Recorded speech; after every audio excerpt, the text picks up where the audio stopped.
Yes. So మా money అంటే ఏంటో చూడండి. ఫస్ట్ మనీ డెఫినేషన్ చూడండి, అన్ని చోట్ల ఉపయోగపడుతుంది. సో మనీ అనేది ఫిజికల్గా ఉండొచ్చా? ఎస్, ఫిజికల్గా ఉండొచ్చు. అలాగే డిజిటల్గా ఉండొచ్చా? ఎస్, డిజిటల్గా ఉండొచ్చు. అలాగే కాయిన్ ఆర్ నోట్ ఫిజికల్గా అయినా ఉండొచ్చు లేదా డిజిటల్గా అయినా ఉండొచ్చు. కాయిన్ రూపంలో అయినా ఉండొచ్చు లేదా నోట్ రూపంలో అయినా ఉండొచ్చు. నిజమేనా? ఎస్. సో కాయిన్ రూపంలో కానీ నోట్ రూపంలో కానీ ఉంటూ that can measure value, that can measure value. ఏదైతే మనకి వాల్యూని మెజర్ చేస్తుందో దాన్ని మనీ అని చెప్పొచ్చమ్మా. ఫిజికల్గా కానీ డిజిటల్గా కాయిన్ రూపంలో కానీ నోట్ రూపంలో కానీ ఉంటూ వాల్యూను కనుక మెజర్ చేస్తే దాన్ని మనీ అంటాం.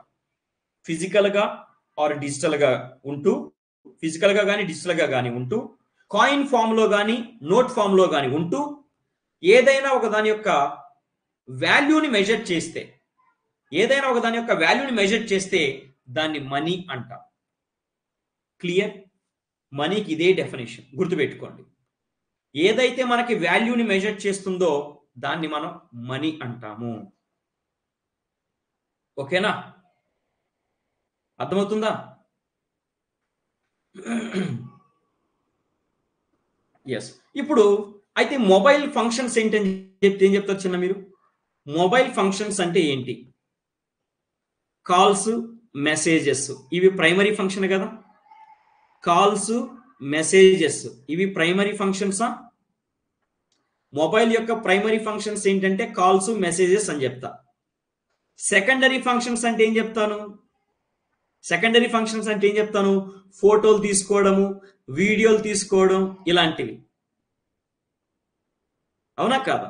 ఎస్. అదే ఇప్పుడు మాట్లాడదాం, దాని గురించి మాట్లాడదాం. సో మీకైతే ఒకటి అర్థమైంది. సో బార్టర్ సిస్టంలో ప్రాబ్లమ్స్ అనేవి ఉండడం వల్లే మనకి మనీని ఇన్వెంట్ చేశారు. బార్టర్ సిస్టంలో ప్రాబ్లమ్స్ ఉండడం వల్ల మనీని ఇన్వెంట్ చేశారు. ఓకే, ఓకేనా? సో మనీ అంటే ఏంటి? ఫిజికల్ ఆర్ డిజిటల్, ఫిజికల్గా కానీ డిజిటల్ కానీ ఉంటూ, కాయిన్ ఫామ్లో కానీ నోట్ ఫామ్లో కానీ ఉంటూ ఏదైతే వాల్యూని మెజర్ చేస్తుందో దాన్ని మనం ఏమంటాము? మనీ అంటాం. అయితే మనీ యొక్క ఫంక్షన్స్ ఏంటి? అసలు మనీని ఎందుకు కనుక్కున్నాం, దాని ఫంక్షన్స్ ఏంటి? నెక్స్ట్ రాసుకొని చిన్న ఫంక్షన్స్. ఫంక్షన్స్ ద్రవ్యం యొక్క విధులు. ద్రవ్యం యొక్క విధులు. Number 1 measure of value. Measure of value మీకు ఆల్రెడీ చెప్పున్నాను. మా ఫంక్షన్స్ లో మొదటిది రాసుకోండి, ఏ అని పెట్టుకోండి, primary functions. Primary functions, money యొక్క ప్రైమరీ ఫంక్షన్స్. ఇప్పుడు మొబైల్ ఉంది, మొబైల్ యొక్క ప్రైమరీ ఫంక్షన్స్ ఏంటి? కాల్స్, మెసేజెస్ అనేది ప్రైమరీ ఫంక్షన్స్. అలాగే మనీ యొక్క ప్రైమరీ ఫంక్షన్స్ ఏంటి?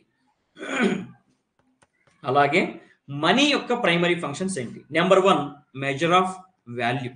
సో ఇప్పుడు మీ టాలెంట్ అంతా బయట పెట్టండి. వెయిట్, వెయిట్ ని దేంట్లో మెజర్ చేస్తాం చిన్న? గ్రామ్స్ లో మెజర్ చేస్తాం. అవునా?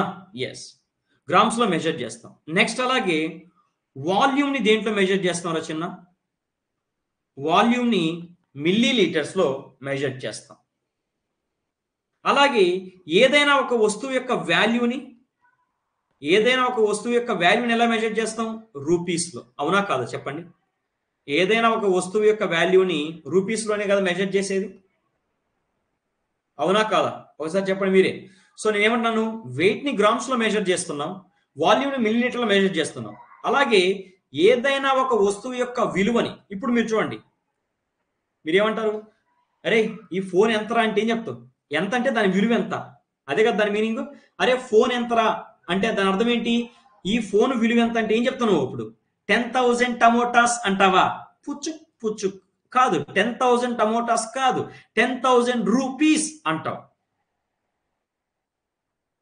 అంతేనా? అరే ఈ వాచ్ ఎంతరా అంటే, ఈ వాచ్ ఎంత అంటే ఈ వాచ్ విలువ ఎంత అని వాడు అడుగుతున్నాడు. అప్పుడు నువ్వేమంటావు? సో 12,000 బనానాస్ అంటావా, లేకపోతే 12,000 రూపీస్ అంటావా? 12,000 రూపీస్ అంటావు. అది. సో ఏదైనా ఒక వస్తువు యొక్క వాల్యూని మెజర్ చేయడం కోసము మనీ అనే దాన్ని యూజ్ చేస్తాం. Okay, yes. ఇప్పుడు చూడండి. ఇప్పుడు మీరే చెప్పండి. ల్యాండ్ వాల్యూ ఉంది. సారీ, ల్యాండ్ కాదు, లేబర్ ఉంది. సో లేబర్ వాల్యూ ఏంటి చిన్న? లేబర్ యొక్క వాల్యూని మనం ఎలా మెజర్ చేస్తాం? వేజెస్. లేబర్ వాల్యూని ఎలా మెజర్ చేస్తాం అంటే వేజెస్ రూపంలో. వేజెస్ అంటే వేతనం. ఇప్పుడు ఒక ఆయన అడుగు, ఎవరు? ఇప్పుడు ఒక కూలి పనికి వెళ్ళి అతన్ని అడగండి. అడిగితే నువ్వేమడుతావు? అతని విలువ ఏంటి? వేజెస్. వేజెస్ అంటే ఏం చెప్తాడు? ఎంతరా, ఏందిరా అంటే ఏం చెప్తున్నాడు? అన్న రోజుకి 500 టమోటాలు ఇస్తానన్నా అంటాడా, లేకపోతే రోజుకి 500 రూపాయలు ఇస్తా అంటాడా? అన్న నేను కూలి పనికి పోతే రోజుకి 500 రూపాయలు ఇస్తారంటారా, లేకపోతే రోజుకి 500 టమోటాలు ఇస్తారంటారా? లేదు కదా, 500 రూపాయలు. అంటే లేబర్, శ్రామికుడి యొక్క విలువను మనం దేంట్లో కొలుస్తున్నాము? రూపాయలే కదా వేజెస్ అంటే. వేజెస్ అంటే రూపాయలు కాదా? కార్మికుడి యొక్క వాల్యూని మనం దేంట్లో మెజర్ చేస్తున్నాం? వేజెస్. వేజెస్ అంటే కూలీ ఎంత వస్తుంది? కూలీ 500 రూపాయలు. కూలీ ఎంతరా? 500 రూపాయలు. సో అది విషయం. లేబర్ యొక్క వాల్యూని మనం వేజెస్ రూపంలో మెజర్ చేస్తాం, అంటే రూపీసే. నెక్స్ట్, ఇప్పుడు ల్యాండ్ ఉంది. సో ల్యాండ్ వాల్యూని ఎలా మెజర్ చేస్తాం? రెంట్. రెంట్. ల్యాండ్ వాల్యూని ఎలా మెజర్ చేస్తున్నాం? రెంట్ అంటున్నాను, అంతే కదా. ఇప్పుడు నువ్వు ఏదైనా ఒక ఫ్యాక్టరీ పెట్టాలనుకుంటున్నావు. నువ్వు ఏదైనా ఒక ఫ్యాక్టరీ పెట్టాలనుకున్నప్పుడు ల్యాండ్ ఏం చేస్తావు? నువ్వు రెంట్కి తీసుకుంటావు. అంటే ఏంటి? నెలకి 30,000 రూపీస్ రెంట్. ఎంత అంటే ఏం చెప్తావు? ఆ ల్యాండ్కి రెంట్ ఎంత అంటే ఏం చెప్తావు? నెలకి 10,000 రూపీస్ అంటావు. అంటే ల్యాండ్ వాల్యూని కూడా మనం మెజర్ చేయడానికి ఏమి యూజ్ చేస్తున్నాం? ల్యాండ్ వాల్యూని మెజర్ చేయడానికి కూడా మనీయే కదా. రెంట్ అంటే మనీయే కదా చిన్న. రెంట్ అంటే మనీయే కదా. Yes. Next one more thing చూడండి. సో కంపెనీ వాల్యూ ఉంది చిన్న. కంపెనీ వాల్యూ ఉంది. కంపెనీ వాల్యూని మీరు ఎలా మెజర్ చేస్తారు? So profit or loss.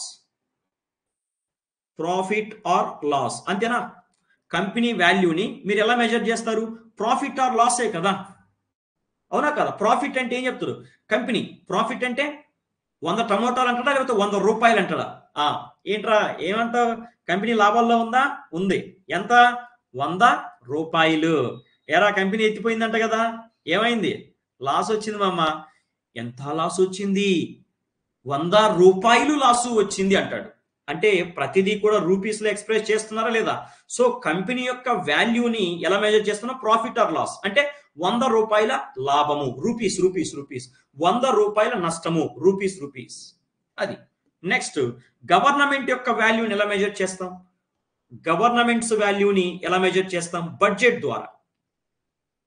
Government వాల్యూని ఎలా మెజర్ చేస్తాం అంటే బడ్జెట్ ద్వారా. ఇప్పుడు మన బడ్జెట్ ఎంత? బడ్జెట్ ఎంత? 10,000 లేకపోతే 10 lakh crores టమోటాస్ అంటామా, లేకపోతే 10 lakh crores రూపీస్ అంటామా? గవర్నమెంట్ యొక్క వాల్యూని మెజర్ చేసేది బడ్జెట్ ద్వారా. బడ్జెట్ అంటే బడ్జెట్ ఎంత అంటారు? తెలుసు కదా మీకు. ఈ సంవత్సరం బడ్జెట్ ఎంత అంటే ఏం చెప్తావు? 10 లక్షల కోట్లు. So we're measuring the government value in rupees, అవునా కదా? సో గవర్నమెంట్ వాల్యూ అంటే నథింగ్ బట్ బడ్జెట్ మా. బడ్జెటే గవర్నమెంట్ వాల్యూ. బడ్జెట్ ఎంత అంటే ఏం చెప్తావు? 10 లక్షల కోట్ల రూపాయలు. We're measuring the value of government in terms of rupees. ఏమి? ఎస్. అలాగే మీరు కంట్రీ, అలాగే ఒక కంట్రీ తీసుకోండి. కంట్రీ వాల్యూని ఎలా మెజర్ చేస్తారు చిన్న? ఒక కంట్రీ తీసుకోండి. సో కంట్రీ వాల్యూని నువ్వు ఎలా మెజర్ చేస్తావు?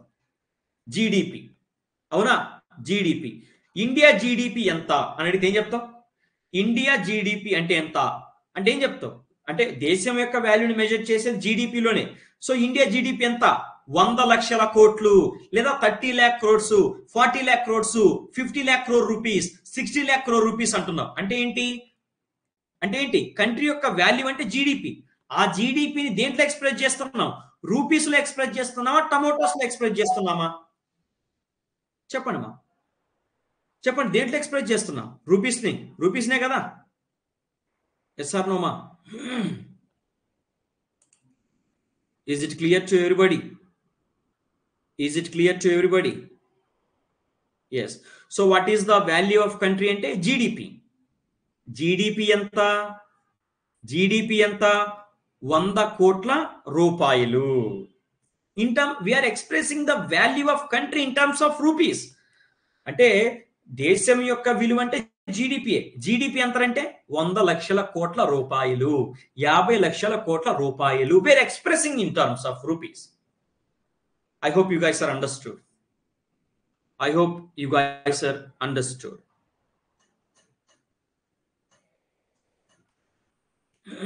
Okay. So everyone, andariki okay na?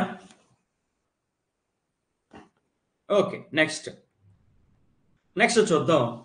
So primary functions లో రెండో చూద్దాం. ప్రైమరీ ఫంక్షన్స్ లో సెకండ్ వన్ చూస్తే మీడియం ఆఫ్ ఎక్స్చేంజ్.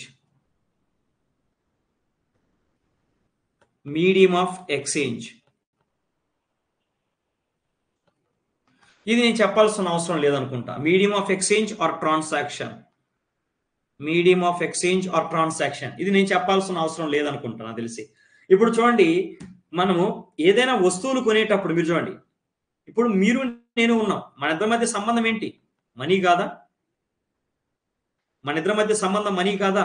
మీరు నాకు ఫీజు పే చేశారు, నేను మీకు ఎడ్యుకేషనల్ సర్వీసెస్ ఇస్తున్నాను.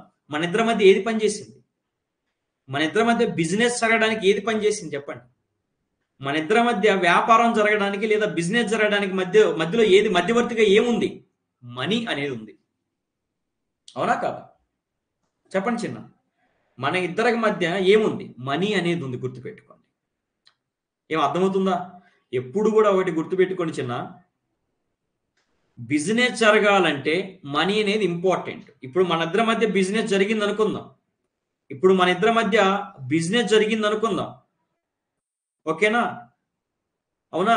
అయితే ఎలా జరిగింది? ఇప్పుడు మన ఇద్దరి మధ్య మనీ అనేది ఉండడం వల్ల, అంతే కదా. నువ్వు నాకు మనీ పే చేయడం వల్ల నేను నీకు చదువు చెప్తున్నాను. అంటే ఇద్దరి మధ్యలో ఏముంది? నువ్వు నాకు మనీ పే చేయడం వల్ల నేను చదువు చెప్తున్నా. ఇద్దరి మధ్యలో ఏముంది? Money. Medium of exchange. Next ఇంకొకటి, ఇప్పుడు పొద్దుగా వెళ్ళి నువ్వు కాఫీ తాగుదామని పాల ప్యాకెట్ అడుగుతావు షాప్ కీపర్ని. ఆ షాప్ కీపర్ నీకు పాల ప్యాకెట్ ఇవ్వాలంటే నువ్వు అతనికి ఏమి ఇవ్వాలి? నువ్వేమి ఇవ్వాలి? అతనికి మనీ ఇవ్వాలి. అంటే నీకు షాప్ కీపర్కు మధ్య జరిగేటటువంటి ఆ ట్రాన్సాక్షన్స్ లో అదే నీకు అలాగే షాప్ కీపర్కి మధ్యలో ఏముంది? మనీ అనేది ఉంది. సో నువ్వు మనీ ఇస్తున్నావు, అతను మిల్క్ ప్యాకెట్ ఇస్తున్నావు. అలాగే నువ్వు రేపు పొద్దున బుక్ స్టాల్కి వెళ్ళావు. బుక్ స్టాల్కి వెళ్ళి ఆ బుక్ ఇవ్వండి అన్నా అని అడిగాడు. అప్పుడు ఏం చేయాలి? నువ్వు బుక్ షాప్ అతనికి మనీ ఇచ్చేస్తే అప్పుడు నీకు బుక్ ఇస్తాడు. అంటే మీ ఇద్దరి మధ్య ఏముంది?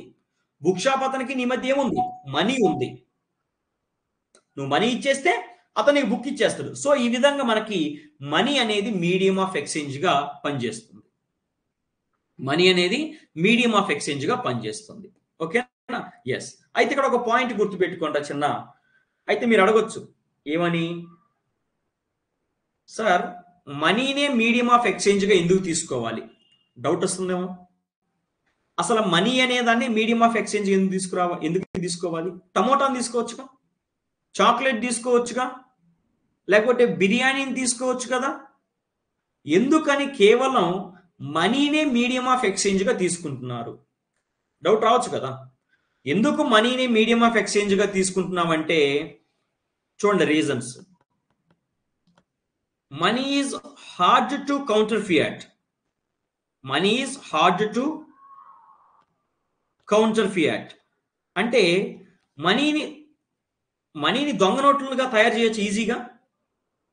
దొంగ నోట్లు తయారు చేయొచ్చు అంటవా? Counter Fiat. సో మనీని దొంగ నోట్లుగా తయారు చేయొచ్చు అంటవా? ఈజీగా.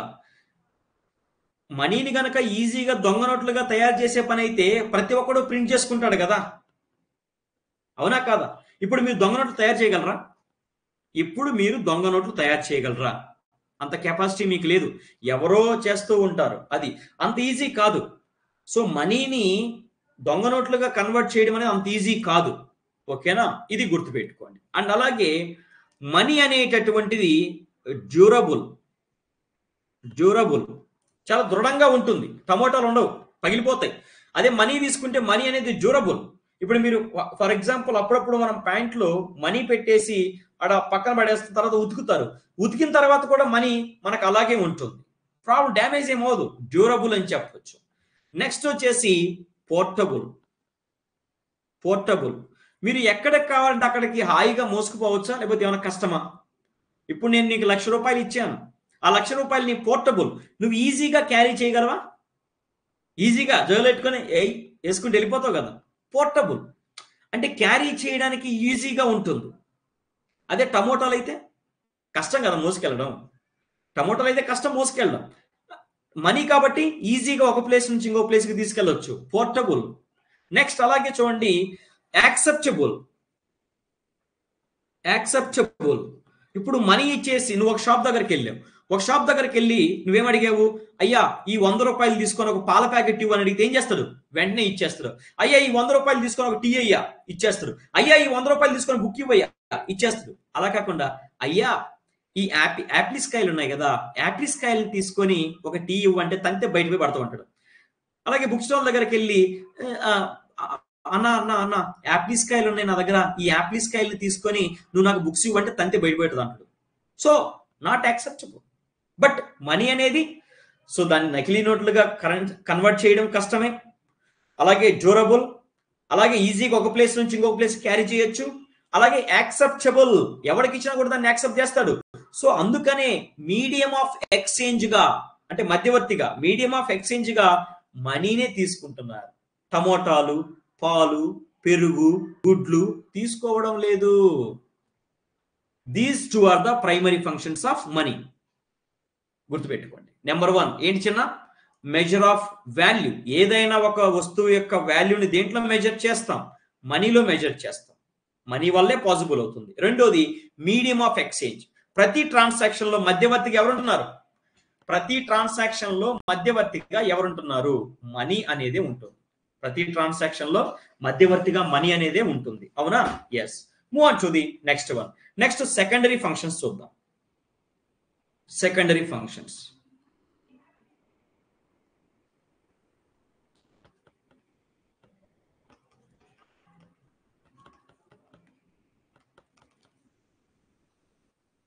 సెకండరీ ఫంక్షన్స్ ఓకేనా? ఎస్. సెకండరీ ఫంక్షన్స్ లో ఫస్ట్ వన్ చూడండి చిన్న, store of value. Store of value easy. చూడండి, నా వాల్యూ ఏంటి చిన్న? ఇప్పుడు నేను జాబ్ చేస్తున్నాను కదా, నా వాల్యూ ఏంటి? నా వాల్యూని ఎలా మెజర్ చేస్తారు మీరు చెప్పండి? నేను ఇప్పుడు జాబ్ చేస్తున్నాను కదా, నా వాల్యూని మీరు ఎలా మెజర్ చేస్తారు? నా వాల్యూని మీరు ఎలా మెజర్ చేస్తారు చెప్పండి? Any one of you guys, నా వాల్యూని మీరు ఎలా మెజర్ చేస్తారు? శాలరీ. అవునా? నా వాల్యూని ఎలా మెజర్ చేస్తారంటే శాలరీ అని చెప్పొచ్చు. అయితే ఒక పాయింట్ గుర్తుపెట్టుకోండి. అవునా? నా వాల్యూ ఏంటంటే శాలరీ. అయితే నాకు వచ్చిన శాలరీలో కొంత అమౌంట్ నేను దాచిపెట్టుకోవచ్చా?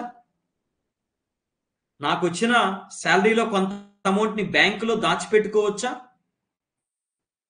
ఎస్, దాచిపెట్టుకోవచ్చు. అంటే చూడండి, store of value. Store of value, నా వాల్యూ ఏంటి? శాలరీ. ఆ శాలరీలో కొంత పార్ట్ ఏం చేయొచ్చు? నేను బ్యాంకులో దాచిపెట్టుకోవచ్చు. అంటే నా వాల్యూని నేను స్టోర్ చేసుకోగలుగుతున్నానా? నా వాల్యూని నేను స్టోర్ చేసుకోగలుగుతున్నానా? Yes. Yes. Example, salary in bank. Example, salary in bank. That's it. Example, salary in bank. అంతే కదా. సో రమణ అనేటటువంటి వాడి యొక్క వాల్యూ ఏంటి? శాలరీ. ఈ శాలరీలో కొంత అమౌంట్ ని తీసుకెళ్లి బ్యాంకులో పెట్టుకోవచ్చు. అంటే నా వాల్యూ ఏంటి? శాలరీ. ఈ శాలరీని తీసుకెళ్లి బ్యాంకులో పెడుతున్నా. అంటే ఏంటి? వాల్యూని నేను స్టోర్ చేసుకుంటున్నాను. సో సెకండరీ ఫంక్షన్స్ లో first one store of value. Next చిన్న సెకండ్ వన్ తీసుకోండి, సెకండ్ ఫంక్షన్ తీసుకోండి. సెకండరీ ఫంక్షన్స్ లో సెకండ్ తీసుకుంటే ట్రాన్స్ఫర్ ఆఫ్ వాల్యూ.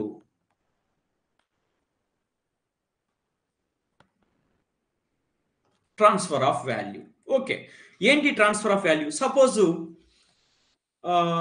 అంటే నన్నే తీసుకుంటా, బయట వాళ్ళంటే బాగోదు కానీ నేను ఒక బేకార్ గాండి, నాకు ఒక గర్ల్ ఫ్రెండ్ ఉంది. నేను బేకార్ గాని నాకు గర్ల్ ఫ్రెండ్ ఉంది. అయితే నా గర్ల్ ఫ్రెండ్ బెంగళూరులో సాఫ్ట్వేర్ జాబ్ చేస్తుంది. నేను మా ఊర్లో ఖాళీగా తిరుగుతున్నాను. అయితే ఇప్పుడు ఆ అమ్మాయి ఏం చేస్తుంది? బెంగళూరులో సాఫ్ట్వేర్ జాబ్ చేస్తుంది. ఆ అమ్మాయికి శాలరీ వస్తుంది. శాలరీ ఏంటంటే అది అమ్మాయి వాల్యూవే కదా. బెంగళూరులో అమ్మాయి జాబ్ చేస్తుంది, అమ్మాయికి శాలరీ వస్తుంది. ఆ శాలరీని మనం ఏమనొచ్చు? వాల్యూ అనొచ్చు కదా, అవునా? అయితే తనకు వచ్చినటువంటి శాలరీలో కొంత అమౌంట్ ఏం చేస్తుంది? నాకు ట్రాన్స్ఫర్ చేయొచ్చా? ఫోన్ పే ద్వారా కానీ గూగుల్ పే ద్వారా కానీ నాకు ట్రాన్స్ఫర్ చేయొచ్చా లేదా? చేయొచ్చు. అంటే వాల్యూని ట్రాన్స్ఫర్ చేయొచ్చా? చెప్పండి, వాల్యూని ట్రాన్స్ఫర్ చేయొచ్చా? Yes, that is the transfer of value. వాల్యూని ట్రాన్స్ఫర్ చేయొచ్చు. అది నాకే అమ్మ, బేకారిగాడిలాగా బతుకుతున్నటువంటి నాకు నా గర్ల్ ఫ్రెండ్ బెంగళూరులో జాబ్ చేస్తూ తనకు వచ్చిన శాలరీలో కొంత అమౌంట్ ని ఫోన్ పే ద్వారా నాకు ట్రాన్స్ఫర్ చేసింది. అంటే తన వాల్యూ అంటే శాలరీ, తన వాల్యూ అంటే శాలరీ. ఆ శాలరీలో కొంత అమౌంట్ ని ఫోన్ పే ద్వారా నాకు పంపించింది. So transfer of value. And ఇది ఎగ్జాంపుల్ అర్థం అవడానికి. బట్ రాసుకునేటప్పుడు ఇలాంటి రాసుకోకండి, ఎవరన్నా చూసినా బాగోదు. సో ఎగ్జాంపుల్ ఏమి రాసుకుంటారు? Soldier in Kashmir, soldier in Kashmir. So కాశ్మీర్లో ఒక సోల్జర్ పనిచేస్తున్నాడు, అతనికి శాలరీ వస్తుంది. ఆ శాలరీలో కొంత అమౌంట్, శాలరీ అంటే వాల్యూవే కదా, ఆ శాలరీలో కొంత అమౌంట్ ఏం చేస్తారు? వాళ్ళ పేరెంట్స్కి పంపిస్తారు. Please note down, send salary, send salary to parents in Kanyakumari,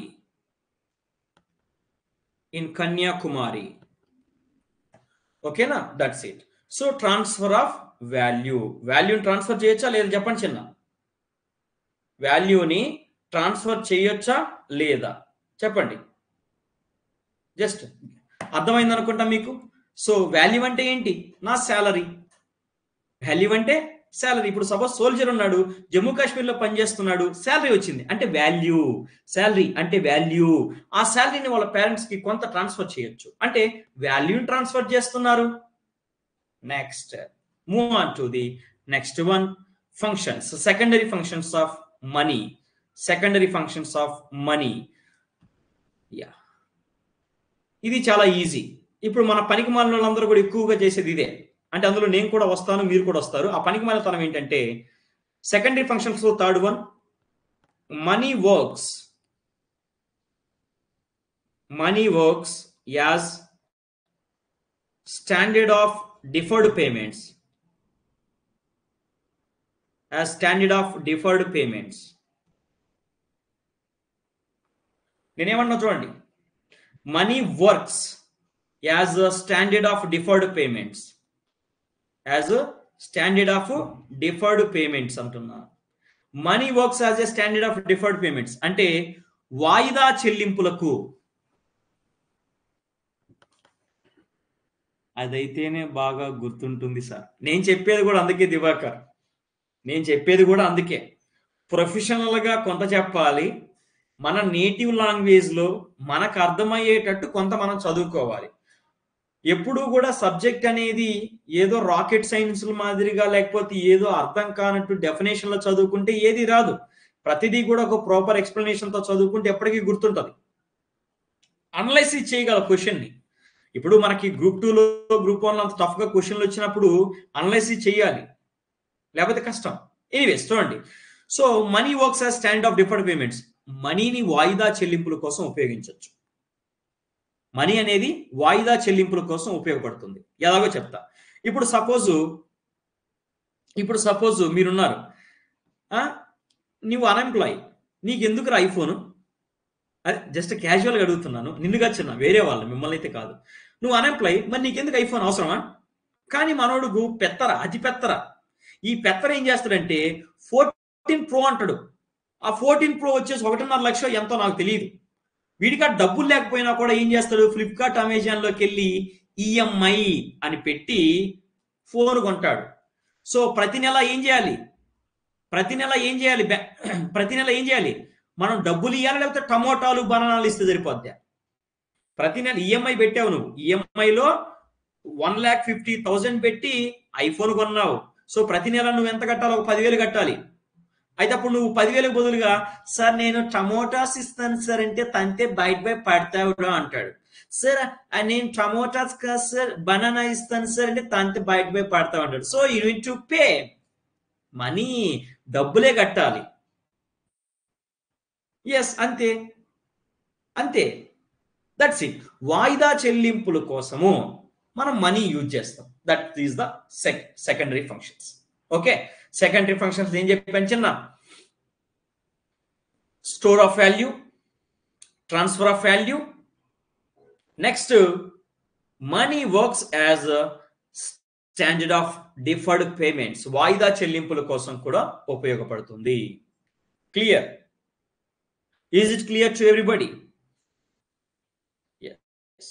so ప్రాథమిక విధులు అయిపోయాయి. నెక్స్ట్ అలాగే ద్వితీయ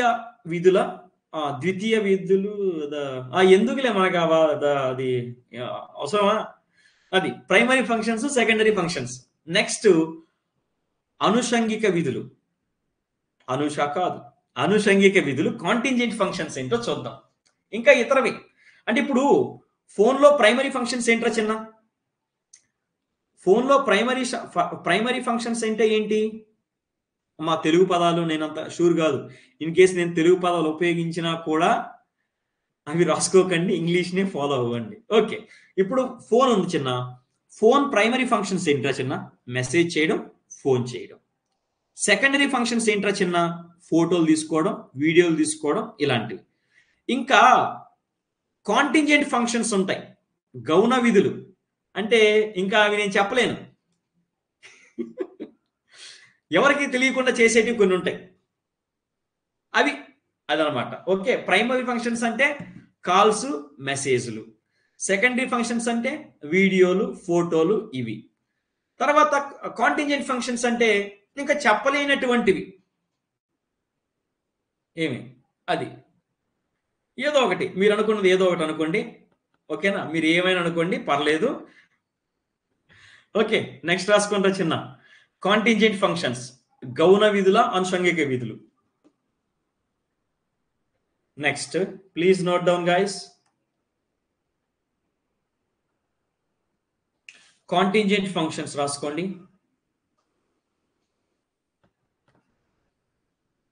contingent functions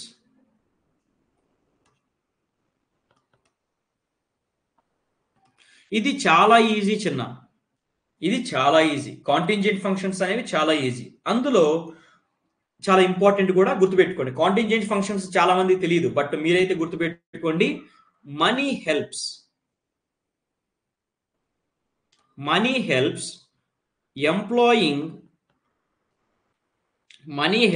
employing factors of productions,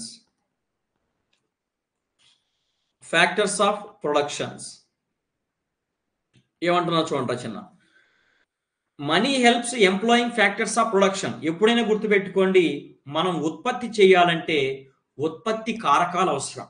ఏ వస్తువును ఉత్పత్తి చేయాలన్నా ఉత్పత్తి కారకాలు అంటే ఫ్యాక్టర్స్ ఆఫ్ ప్రొడక్షన్ అనేది అవసరం.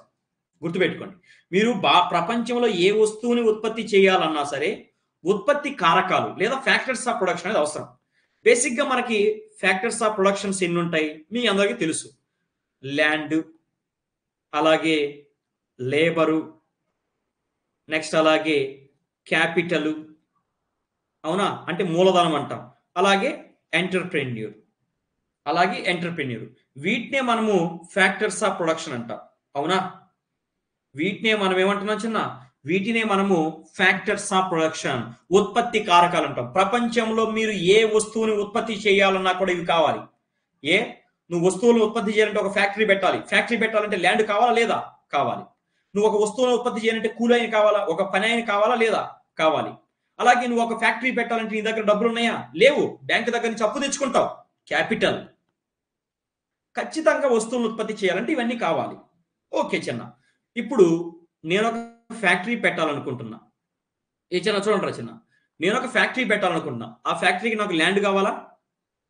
నేను ఒక ఫ్యాక్టరీ పెట్టాలనుకుంటున్నాను, ఆ ఫ్యాక్టరీకి ల్యాండ్ కావాలి. అయితే నాకు ల్యాండ్ ఫ్రీగా ఇస్తాడా? ఇవ్వడు. ఏం చేయాలి? అతనికి రెంట్ పే చేయాలి. అంటే మనీ, రెంట్ పే చేయాలి. అంటే మనీ పే చేయాలి. అంటే మనీ పే చేస్తేనే నాకు ల్యాండ్ ఇస్తాడు.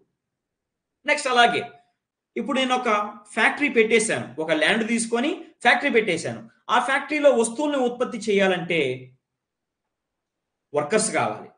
ఈ వర్కర్స్ నాకు ఊరికే వచ్చేస్తారా?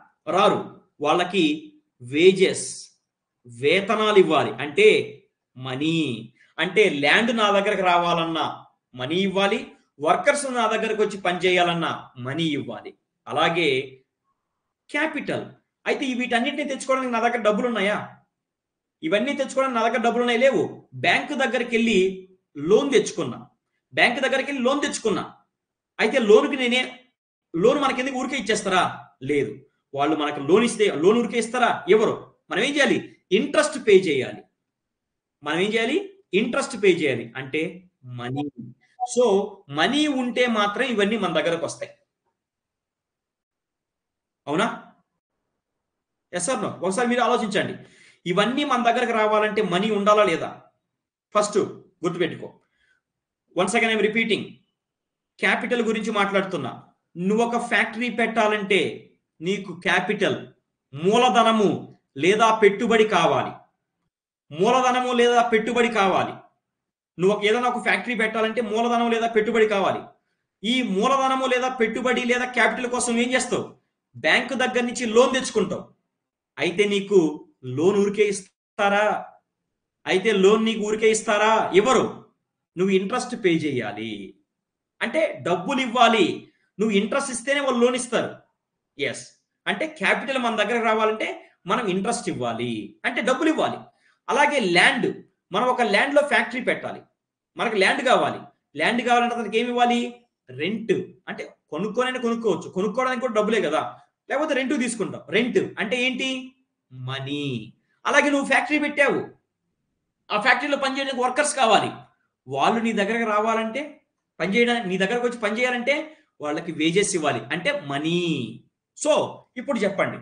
So money helps employing factors of productions or mobilising factors of productions. అంటే ఈ ఉత్పత్తి కారకాలు ఉన్నాయి కదా, ఈ ఫ్యాక్టర్స్ ఆఫ్ ప్రొడక్షన్స్ ని మనము పనిలో పెట్టుకోవడానికి లేదా మన దగ్గరికి తెచ్చుకోవడానికి ఏం అవసరము? ఈ ఉత్పత్తి కారకాలను మన దగ్గరికి తెచ్చుకోవడానికి ఏం అవసరము?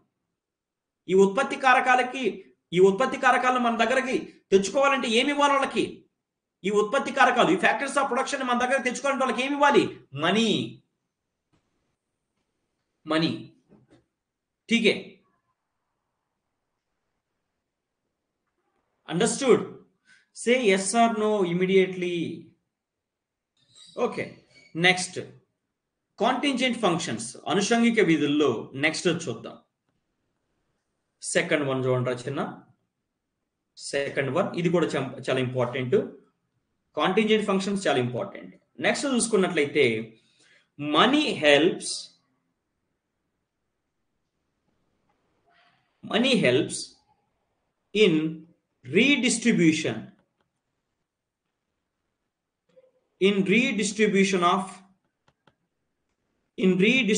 of national income. ఒకసారి చదవండి. నేను ఏం రాశాను? Money helps in redistribution of national income. Money helps in redistribution of national income. దేశ సంపద అంతా కొంతమంది దగ్గరే ఉందా లేకపోతే అందరి దగ్గర ఈక్వల్ గా ఉందా? దేశ సంపద అందరి దగ్గర ఈక్వల్ గా ఉందా లేకపోతే కొంతమంది దగ్గరే ఉందా? చెప్పండి మా. దేశ సంపద అనేది అందరి దగ్గర ఈక్వల్ గా ఉందా లేకపోతే కొంతమంది దగ్గర మాత్రమే ఉందా? కొంతమంది దగ్గర మాత్రమే ఉంది. దేశ సంపద అనేటటువంటిది కొంతమంది దగ్గర మాత్రమే ఉంది. ఎంటర్ప్రెన్యూర్ అంటే వ్యవస్థాపకుడు. ఓకేనా? సరే, పక్కన పెట్టండి. Money helps in redistribution of national income. So మన దేశ సంపద అనేది కొంతమంది చేతుల్లోనే ఉంది. అంటే దేశ సంపద కొంతమంది చేతుల్లో ఉంటే ఇన్ఈక్వాలిటీస్ ఉంటాయా ఉండవా? దేశ సంపద కొద్దిమంది చేతుల్లో ఉంటే ఇన్ఈక్వాలిటీస్, అసమానతలు అనేవి ఉంటాయి. అయితే ఈ అసమానతలను, ఈ ఎకనామిక్ ఇన్ఈక్వాలిటీస్ ఈ ఎకనామిక్ ఇన్ఈక్వాలిటీస్ ని తొలగించడం కోసం గవర్నమెంట్ ఏం చేస్తుందో తెలుసా? రిచ్ పీపుల్ మీద ఎక్కువ ట్యాక్స్ వేస్తుంది, మిడిల్ క్లాస్ వాళ్ళ మీద కొంచెం తక్కువ ట్యాక్స్ వేస్తుంది, పూర్ పీపుల్ మీద అసలు ట్యాక్స్ వేయదు. అవునా? అలాగా రిచ్ పీపుల్ మీద ఒక 30% ట్యాక్స్ వేస్తుందా? చెప్పండి. రిచ్ పీపుల్ మీద ఒక 30% ట్యాక్స్ వేస్తుంది కదా, ఖచ్చితంగా 30% వేస్తుంది. మిడిల్ క్లాస్ వాళ్ళ మీద ఒక 5 to 20% ట్యాక్స్ వేస్తుంది, పూర్ పీపుల్ మీద 0 ట్యాక్స్. ఆ విధంగా రిచ్ పీపుల్ అలాగే మిడిల్ క్లాస్ వాళ్ళ దగ్గర నుంచి ట్యాక్స్ రూపంలో మనీని గుంజుతుంది. గుంజి ఆ మనీని వెల్ఫేర్ స్కీమ్స్ ద్వారా పేద ప్రజలకు పంచిపెడుతుంది. ఇప్పుడు ఈ విధంగా చేయడం వల్ల ఎకనామిక్ ఇన్ఈక్వాలిటీస్, ఆర్థిక అసమానతను తగ్గించవచ్చా అంటే, నేషనల్ వెల్త్ చూడండి, ఇక్కడ నేషనల్ ఇన్కమ్ ని డిస్ట్రిబ్యూట్ చేస్తున్నారు. Yes or no? అదవుతుందని చెప్పింది. ఎస్, ఒకసారి చూడండి. ఒకసారి చూస్తే జస్ట్ లిజన్. రిచ్ తీసుకోండి చిన్న. మనకి రిచ్ పీపుల్ మీద ఎంత ట్యాక్స్ ఉంటుంది? ఫర్ ఎగ్జాంపుల్ 30% ఇన్కమ్ ట్యాక్స్ ఉంటుంది. అలాగే మిడిల్ క్లాస్ మీద చిన్న, సో మిడిల్ క్లాస్ మీద ఒక 5 to 20% ఇన్కమ్ ట్యాక్స్ ఉంటుంది. మిడిల్ క్లాస్ మీద 5 to 20% ఇన్కమ్ ట్యాక్స్ ఉంటుంది. అలాగే పూర్, పేద ప్రజలపైన ఇన్కమ్ ట్యాక్స్ ఎంత ఉంటుంది? 0% ఇన్కమ్ ట్యాక్స్ ఆన్ పూర్. అయితే ఇప్పుడు ఇక్కడ చూడండి, ఇప్పుడు రిచ్ అలాగే మిడిల్ క్లాస్ వాళ్ళ దగ్గర ఉన్న మనీ ఎక్కడికి వస్తుంది? రిచ్ అలాగే మిడిల్ క్లాస్ వాళ్ళ దగ్గర ఉన్నటువంటి మనీ అనేది ఎక్కడికి వస్తుంది? గవర్నమెంట్ దగ్గరకు వస్తుంది. అవునా? గవర్నమెంట్ ఏం చేస్తుంది? ఈ మనీని యూజ్ చేసి, సో గవర్నమెంట్ ఏం చేస్తుంది? ఈ రిచ్ పీపుల్ దగ్గర అలాగే మిడిల్ క్లాస్ వాళ్ళ దగ్గర నుంచి ట్యాక్స్ రూపంలో తీసుకొచ్చినటువంటి మనీని ఇప్పుడు ఏం చేస్తుంది? Use money for poverty removal. Use money for poverty removal. అంతేనా? ఇప్పుడు చూడండి, నేను ఇందాకే చెప్పాను, ఇదే జరుగుతుంది ఇప్పుడు ఇండియాలో జరుగుతుంది ఇదే. సో నేషనల్ ఇన్కమ్ అనేది కొద్ది మంది చేతుల్లో మాత్రమే ఉంది. దీనివల్ల ఎకనామిక్ ఇన్ఈక్వాలిటీస్ అనేవి ఏర్పడ్డాయి. ఈ ఎకనామిక్ ఇన్ఈక్వాలిటీస్ ని తీసేయడం కోసము రిచ్ పీపుల్ మీద ఎక్కువ ట్యాక్స్ ఇంపోజ్ చేస్తున్నారు, మిడిల్ క్లాసులు వాళ్ళ మీద కొంచెం తక్కువ ట్యాక్స్ ఇంపోజ్ చేస్తున్నారు. అలాగా వాళ్ళ దగ్గర ఉన్నటువంటి మనీని గవర్నమెంట్ తీసుకుంటుంది. ఆ మనీ ద్వారా గవర్నమెంట్ ఏం చేస్తుంది? స్కీమ్స్ ని రన్ చేస్తుంది. ఆ స్కీమ్స్ ద్వారా పూర్ పీపుల్ కి మనీ ఇస్తుంది. అవునా కాదా? Yes or no? Is it clear to everybody? Yes. ఇదంతా ఎలా జరుగుతుంది? రీడిస్ట్రిబ్యూషన్ ఆఫ్ నేషనల్ ఇన్కమ్ జరుగుతుంది కదా. ఇదంతా ఎలా జరుగుతుంది?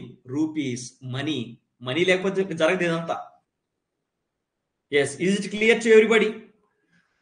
మనీ అనేదే లేకపోతే రీడిస్ట్రిబ్యూషన్ ఆఫ్ నేషనల్ ఇన్కమ్ జరుగుతుందా? చూడండి, రిచ్ పీపుల్ మిడిల్ క్లాస్ దగ్గర నుంచి మనీ తీసుకుంది, గవర్నమెంట్ ఆ మనీని యూజ్ చేసి స్కీమ్స్ రన్ చేస్తుంది. ఆ స్కీమ్స్ ద్వారా రిచ్ పీపుల్ అలాగే మిడిల్ క్లాస్ పీపుల్ దగ్గర నుంచి కలెక్ట్ చేసిన మనీని పూర్ పీపుల్కి ఇస్తుంది. దీన్నే మనం ఏమంటున్నాం? Distribution of national income. కొద్ది మంది చేతుల్లో ఉండేది వాళ్ళ మీద ట్యాక్స్లు వేస్తున్నాం, వాళ్ళ దగ్గర నుంచి తీసుకుంటున్నాం, తీసుకొని స్కీమ్స్ రూపంలో పేద ప్రజలకు పంచిపెడుతున్నాం. That's it. పేద ప్రజలకు ఏం పంచిపెడుతున్నాం? Money. Without money distribution of national income is not possible. Clear?